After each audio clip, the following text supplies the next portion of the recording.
ಮದುವೆಯಾಗುವುದಾಗಿ ವಂಚಿಸಿ ಯುವತಿಯನ್ನ ಗರ್ಭವತಿಯನ್ನಾಗಿ ಮಾಡಿ ಮದುವೆಯಾಗಲು ನಿರಾಕರಿಸಿ ವಂಚಿಸಿರುವ ಆರೋಪದಲ್ಲಿ ಬಂಧಿತನಾಗಿ ನ್ಯಾಯಾಂಗ ಬಂಧನದಲ್ಲಿದ್ದ ಪುತ್ತೂರಿನ ಬಪ್ಪಳಿಗೆ ನಿವಾಸಿ ಶ್ರೀಕೃಷ್ಣ ಜೆ.ರಾವ್ ಇದೀಗ ಜೈಲಿನಿಂದ ಬಿಡುಗಡೆಗೊಂಡಿದ್ದಾನೆ.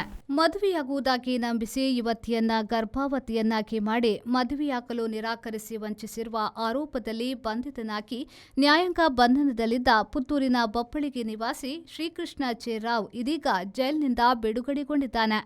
ಆರೋಪಿಗೆ ಕರ್ನಾಟಕ ಹೈಕೋರ್ಟ್ ಸೆಪ್ಟೆಂಬರ್ 3ರಂದು ಜಾಮೀನು ಮಂಜೂರು ಮಾಡಿತ್ತು.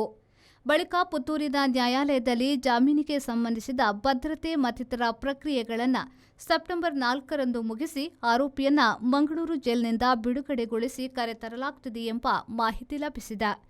ಆರೋಪಿ ಪರ ಹೈಕೋರ್ಟ್ನಲ್ಲಿ ಖ್ಯಾತ ನ್ಯಾಯವಾದಿ ಪಿಪಿ ಹೆಗ್ಡೆ ವಾದಿಸಿದ್ರು. ಪುತ್ತೂರು ನ್ಯಾಯಾಲಯದಲ್ಲಿ ಸುರೇಶ್ ರೈ ಪಟಂಬೇಲ್, ರಾಘವ ಪಿ ಮತ್ತು ದೀಪಕ್ ರೈ ವಾದಿಸಿದ್ರು. ಅನೀಶ್, ವಿ4 news, Puttur.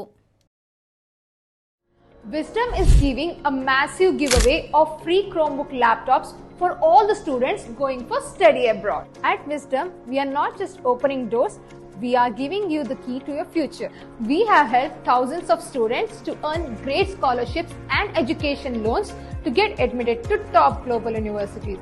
We are powering your journey with the free Chromebook. Join Wisdom today. Your future begins now.